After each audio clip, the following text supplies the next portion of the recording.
Good morning, everybody, and welcome to this Thursday morning's webinar. I am Chloe Tetro. I'm the health coach here with Ready Care. And for this morning, we're going to be looking at the topic of procrastination. Procrastination, which I'd say we're all fairly familiar with in some avenues of our lives. We're going to have a look at what's actually happening under the hood in the brain, and any particular strategies that we can put in place to kind of help combat us and retrain the brain. So, what is procrastination? It's this kind of phenomenon that I think gets a bit misunderstood and kind of overly simplified as a kind of lapse in willpower or a character flaw that we might have. Um, while sometimes it can be attributed to laziness and poor time management, things like that, when we look at the scientific literature around it, it's actually there's a lot more complex behavioral patterns happening.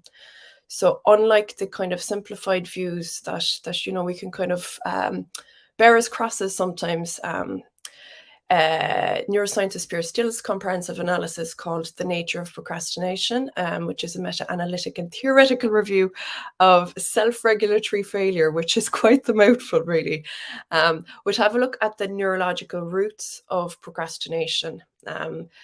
Steele would argue that it's essentially a failure of executive function, which is kind of what we're going to be focusing on here today, where the brain has a tendency to prioritize short-term reward over long-term objectives. So staying in bed, oh, I feel a sneeze coming on. Excuse me. Beg your pardon. So short-term reward would be staying in bed on the rainy morning because you're very, very cozy, and maybe having a bit of a doom scroll versus, that long-term reward you would have set yourself when you were in kind of high executive function mode, which would be getting up about 3 times a week to go out for your run. Today's your designated day. What are you kind of thinking? Is it procrastination time, or is it, look, kick off the blankets and let's have a go time? So, as well as some of the advancements that are happening with the field of neuroscience that would look at that kind of tug of war, it's not just a matter of one part of the brain is failing, quote unquote failing. It's rather certain brain structures are actively pulling in different directions, and that's where we're getting that tug of war. Studies that would involve neuroimaging, for example, indicate that procrastination can be viewed as a struggle between the limbic system, which we'll have a look at shortly, that controls our immediate emotional response and kind of instant gratification. If you've heard of the marshmallow experiment, it's basically the experiment would be, can you delay gratification? If a child is left with a marshmallow on the table and the adult leaves and says, look, if you can withstand 3 minutes of looking at that marshmallow, when I get back, I'm going to give you 2. And seeing, which child is more likely to understand delayed gratification and have those kind of parameters in place, and which child is more likely to not fully comprehend that, have the 1 marshmallow and bypass the 2 down the line. That's said to be quite a good indication as to how well an individual may be suited in their further life towards understanding delayed gratification. So instant gratification would be the land of the limbic system. It's the I want it now. Whereas the long-term decision making is in the prefrontal cortex. So having a look at procrastination as a whole and having a look at that neural mechanism, that's what we'll have a little bit of a look at today. If you have any questions along the way, pop them into the comment section and I will do my best to address them. So the battle of two brains, which is essentially what we're looking at. So this is it. It's that kind of neurological tug of war with the prefrontal cortex and the limbic system. There's researchers Miller and Cohen have extensively discussed the role of the prefrontal cortex in cognitive control, including planning, decision-making, moderating social behaviors. Essentially, the prefrontal cortex region is like, it gets called the CEO of the brain, but it's kind of that manager who wants you to look at long-term fulfill the kind of long-term objectives. It tries to help you meet deadlines. It tries to help you achieve your goals and stick to the kind of healthy habits. It has your best interest at heart, but it's quite an energy depleting portion of the brain. It takes more brain power, it takes more energy to engage it. It's the part that engages itself when we start to ask ourselves questions about a particular task. How long will that take me to do? So you have a time element that engages the prefrontal cortex. What might things be like a year from now if I do this every day, if I get up and run every day? That engages the prefrontal cortex. When you start to do kind of positive critical analysis of something, that engages your prefrontal cortex. But it's more tiring than just going, I'm just not going to think about it. So not too far away from the prefrontal cortex, then you have your limbic system. And that's your pleasure-seeking, emotionally reactive part of the brain that sometimes would be like an impulsive child.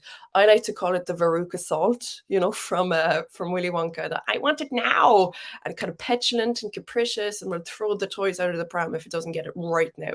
That's the kind of very simplified and anthropomorphic look at what you could look at the limbic system to be like. So if you're to remember anything, or a way to shorthand it, CEO of the brain, Veruca Salt of the brain. There's a neuroscientist called Joseph Ledoux, and his work looks at how the limbic system focuses on immediate survival needs and emotional responses. So that part of the brain is driven by more primitive, survival orientated mandates. It wants you to enjoy the piece of chocolate cake now. It wants you to scroll through social media for immediate dopamine hits, emotional relief, not really caring too much about the long-term implication of it. I think a point to raise here as well is that oftentimes, I'm guilty of it myself, in popular culture, we would liken the brain to a computer. It's less computer analysis driven and more survival mechanism. It's a surviving machine. I'm doing it again. It's a surviving organ.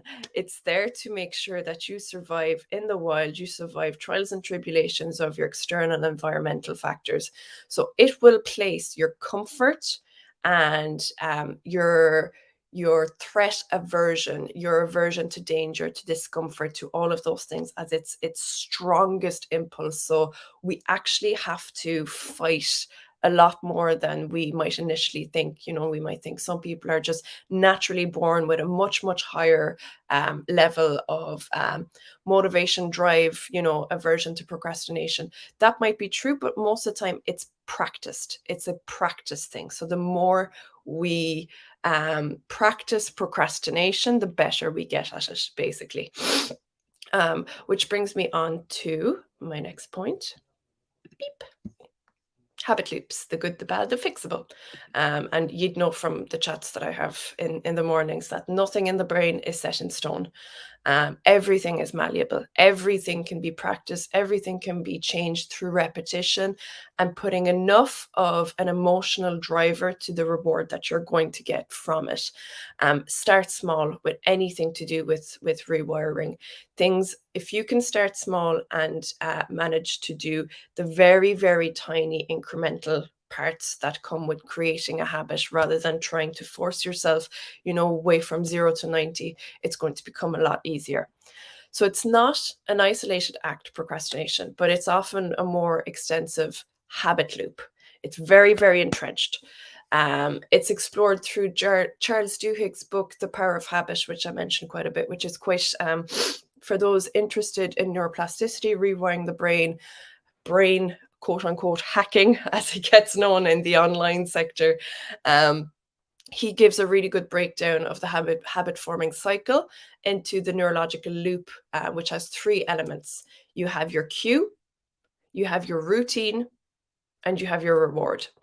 So to put it into context, we'd have, let's look at the procrastination loop, for example.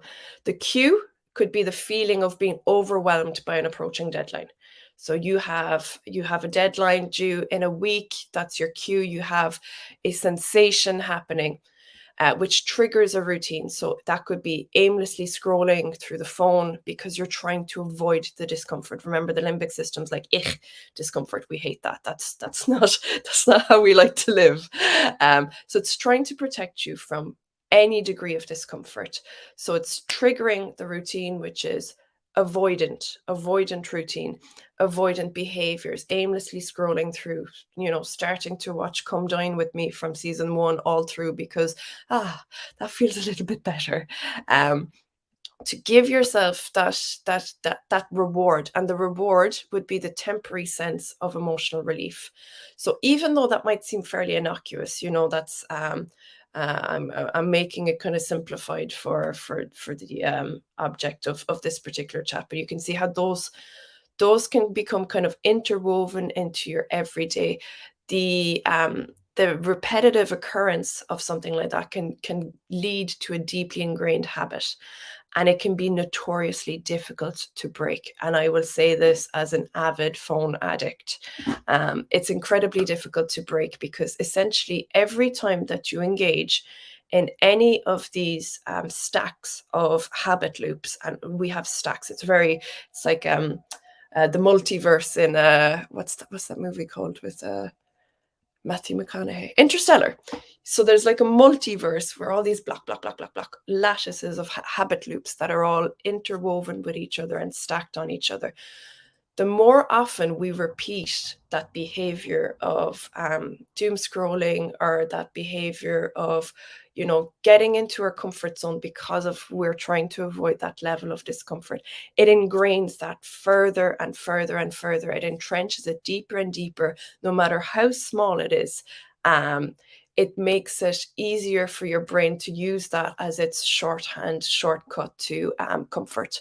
And what can start to happen there, which we see, is it becomes incredibly difficult to break. But on the inverse, doing something just mildly uncomfortable, even a little bit, starts to untangle it, unweave it. There's a word I'm missing. In the opposite direction. So if you train yourself to do the opposite of that ever so slightly, once in a while, make yourself deliberately uncomfortable for a short space of time towards a goal. And that can be delaying, putting on Come Dine With Me for another hour while you do something, or even, the 20 minutes kind of Pomodoro style. Training yourself to be slightly more comfortable with discomfort is one of the greatest tools towards overcoming procrastination. As I said, the human brain is not set in stone. It's highly, highly, highly adaptable, which would be known as the kind of neuroplasticity concept, there is a book, You Are Not Your Brain, that'll look at, I think it's Schwartz and Gladding, You Are Not Your Brain discusses how neuroplasticity enables us to literally rewire it. And that's what I'd kind of talk a lot through the different behavioral techniques in a lot of the morning talks. It's how do we create through sustained conscious effort. And remember, the conscious effort turns on the prefrontal cortex, which helps us to overcome the addiction to comfort of the limbic brain. Helps those neurons fire together, altering our behavioral responses over time. We are literally rewiring how our brain moves through, how that energy is moved through our brain towards specific behavioral habits.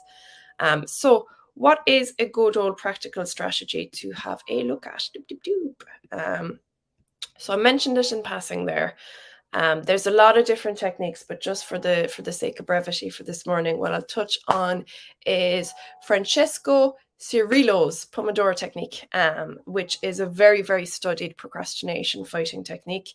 It was developed in the 80s and polished over the years, and it's a time management strategy with periodic short bursts of focused work, usually between 20 minutes and 25 minutes, followed by a very short break, and that could be 5 minutes.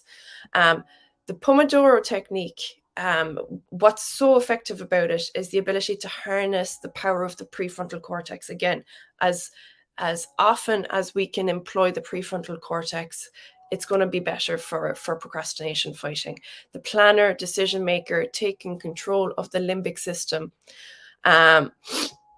Within those brief but intensely focused work sessions, the prefrontal cortex is better equipped to override the emotional impulse-driven limbic system. So even trying that out, if you have that approaching deadline, popping on, and you can get it on YouTube, you can get apps on your phone, or even a timer if you're like on a total, like not having any browser open while you're working, which, if you can do that, absolutely amazing. Time 20 minutes to 25 minutes. It's going to allow you the knowledge that it ends quite quickly if you have some focus and attention difficulties. 20 minutes will pass by very, very quickly, and you know that you have a little break with it. The other thing that I'd say with that is asking yourself questions. So again, we're employing that kind of CEO. Anything that's imaginative, visualizing future scenarios or past scenarios, anything that puts a timeline on it with a question also brings on the prefrontal cortex. So even asking yourself, what would things be like if I continued this task for an hour? All of a sudden, you're out of the limbic system, and your reward, the thing you're going to find intrinsically rewarding about the task, comes into your consciousness, which could be, I'm going to get this finished. I'm going to have a lovely evening of relaxation, this and that and the other thing. And that delayed gratification, which you've now placed into your conscious awareness, becomes a stronger motivator than just not bother doing it, because you can also do that in the inverse. What happens if I don't do this task right now? And those might seem like very small questions, but they're anything time-based and reward-based that you can kind of constructively criticize the task that you're doing engages the prefrontal cortex, and most of the time will unravel that kind of, veruca saltness of I want it now. As adults with a fully developed, most of the time, prefrontal cortex, once we have awareness over how unproductive, let's say, unproductive in the true sense of the words, that we are not going to get anything rewarding from not doing it long term, and we're going to feel worse about it. It switches our avoidant mechanism from I'm trying to avoid doing the work right now and falling into that come down with me, to if we can go, I know that if I question it using my prefrontal cortex, I know that moving through it, what I'm trying to avoid is actually not doing the task. And that becomes the thing that's going to drive you towards that motivatory element of wanting to undertake it, because your avoidant behavior has moved from the task to actually not doing the task. Your whole system's going to go, oh no, I'm going to feel terrible and stressed and under way more pressure. But it's actually sitting into that for a little while is going to be the tool to help you move towards doing the task, which would be kind of similar to another kind of well-researched, evidence-backed mechanism for procrastination is mindfulness-based cognitive therapy, or MBCT. And there's lots of popular courses on MBCT around the place, usually even offered by some workplaces. Mindfulness approaches have been looked at by the likes of Alberto Chiesi and Alessandro Soretti, who found them to be really, really effective in increasing awareness of emotional triggers and reducing procrastinatory behaviors. So that's kind of a roundabout way to say that if the emotional trigger gives us the ick of procrastination, and that we fully sit into that mindfully and go, okay, what's actually going to happen? That actually becomes the mechanism to undo the procrastination behavior, as long as we allow ourselves at least 2 minutes to really question the nature and the responses of our emotional system towards it. So both the Pomodoro technique and that mindfulness-based practice of asking ourselves questions, time-based questions, how are we going to feel? And when we're asking ourselves prefrontal cortex style questions, if you're not too sure what to ask, so aside from the time-based, move through your systems. So how am I going to feel emotionally? How am I going to feel stress level wise? How am I going to feel physically? How am I going to feel psychologically? And all of them, if you move through the systems of your body in that way, you're going to get a very clear picture that what you think you're trying to avoid with the procrastination comfort is actually going to make all of those aspects feel a little bit worse over time. So when your system is fully aware of it, it's going to switch that mechanism to, no, we don't want this. We definitely don't want this. Let's get cracking. Let's get our Pomodoro technique en route with the 20-minute timer. So that's a little bit of a whirlwind bus tour of procrastination. Any questions or comments that you have, please feel free to pop them into the chat. Again, with anything that I chat about, a lot of this is repetition, it's awareness, it's giving yourself a few minutes of your day to actually go, what is it I'm trying to achieve? What purpose? How am I going to feel? What is going to be the intrinsic reward from that? And sitting into those while also giving yourself mechanical, for want of a better word, tips and tricks like the Pomodoro technique that takes you out of your own mind and sets you to a watch when you could be a little bit overwhelmed, is really, really helpful. So hope you guys took something from that and enjoyed it, and hope that you enjoy putting it into practice over the day, over the weekend, and we will be seeing you next time next week, and have a lovely rest of your day. That's me for today. See you later, guys, and bye now.